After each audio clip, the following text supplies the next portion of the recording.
Hello बच्चों, नमस्कार। मैं डीके सिंह आपको स्वागत करता हूं आपके अपने चैनल बोर्ड एग्जाम प्रिपरेशन में। तो आज हम लोग यहां पे बात करेंगे क्वेश्चन नंबर 4 से। जैसा कि पिछले वीडियो मैंने आपको बताया 1 से लेकर 3 तक, आज मैं यहां पे स्टार्ट करूंगा क्वेश्चन नंबर 4 से। तो यहाँ पे क्वेश्चन क्या बोला है कि किसी पूर्णांक m के लिए प्रत्येक विषम संख्या का रूप क्या होती है। तो हम लोग यहाँ पे डायरेक्टली आंसर यहाँ पे क्या मार्क करेंगे, 2m+1।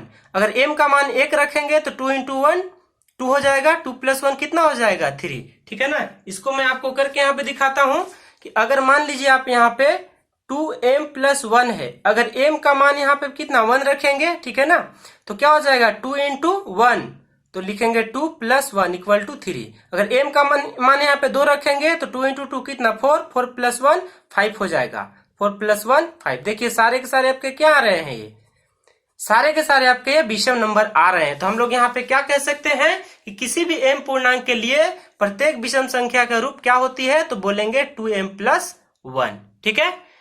अब आगे हम लोग पढ़ेंगे यहाँ पे 5 नंबर सवाल पे।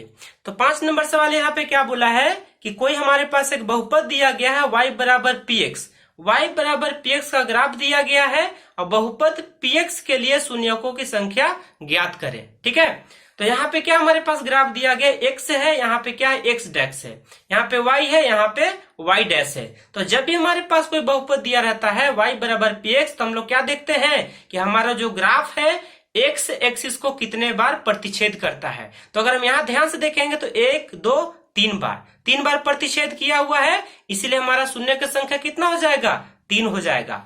तो हम लोग यहाँ पे क्या लिखेंगे कि चूंकि y = px का ग्राफ x एक्सिस को यानी x अक्ष को 3 बिंदु पर प्रतिच्छेद करती है, इसलिए शून्यकों की संख्या कितना हो जाएगा, 3 हो जाएगा। ये हमारा क्या हो गया, आंसर। ठीक है। अब हम लोग आगे बढ़ते हैं सवाल नंबर 6 की तरफ।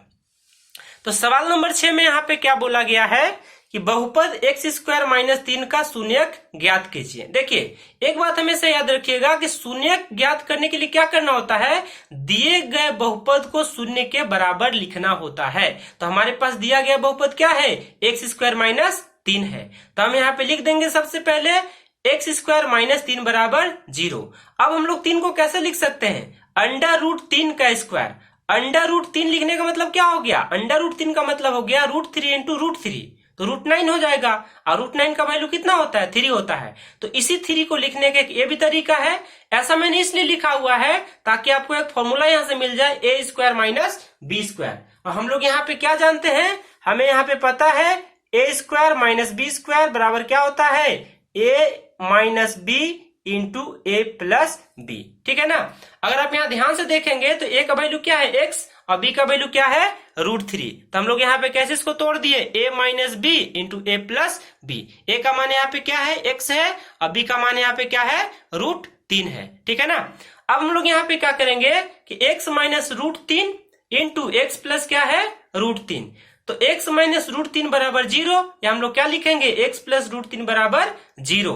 तो यहां से अगर आप देखेंगे तो इधर माइनस में √3 है, यहां पे आएगा तो प्लस में √3 हो जाएगा। अगर यहां पे देखेंगे x + √3 = 0, यहाँ प्लस में √3 है, अगर बराबर किस तरफ ले जाएंगे तो माइनस में आ जाएगा, यानी -√3। ठीक है ना।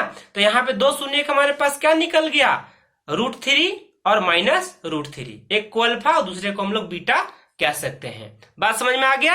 ठीक है। हम लोग बढ़ते हैं सवाल नंबर 7 की तरफ। यहाँ पे क्या बोला गया है कि एक द्विघात बहुपद जिसके शून्यकों का योग तथा गुणनफल क्रमशः दिया गया है, कितना दिया है, -3 और 1 दिया है, तो हमें वह बहुपद ज्ञात करना है। तो हमें एक फॉर्मूला यहाँ पे पता होता है पोलिनोमियल यानी द्विघात का, कि x² - α + β × x + α × बीटा, जहां पे अल्फा और बीटा क्या है, दोनों यहाँ पे इसके लिए हम लोग बोल सकते हैं कि दोनों हमारे पास क्या दिया गया है, यहाँ पे शून्यक है ना। तो अल्फा + बीटा इनके हमारे पास क्या योगफल, तो योगफल कितना दिया गया, अल्फा + बीटा कितना दिया, -3। और गुणनफल दिया है अल्फा और बीटा का, तो कितना है, 2। हम लोग इस फॉर्मूला में इसको रखेंगे, अल्फा + बीटा का मान कितना दिया है, -3, और अल्फा × बीटा का मान कितना दिया है, 2। ठीक है ना। अगर ये फॉर्मूला आपको याद रहेगा तो आसानी से आप इस तरह का बहुपद ज्ञात कर पाएंगे।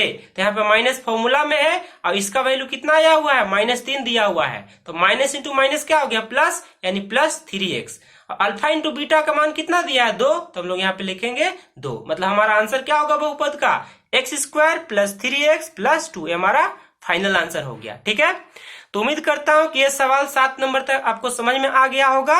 अब हम लोग सवाल 8 से अगले वीडियो में बात करेंगे। ठीक है ना, तब ठीक है, वहां से हम लोग सवाल नंबर 8 से बात करेंगे।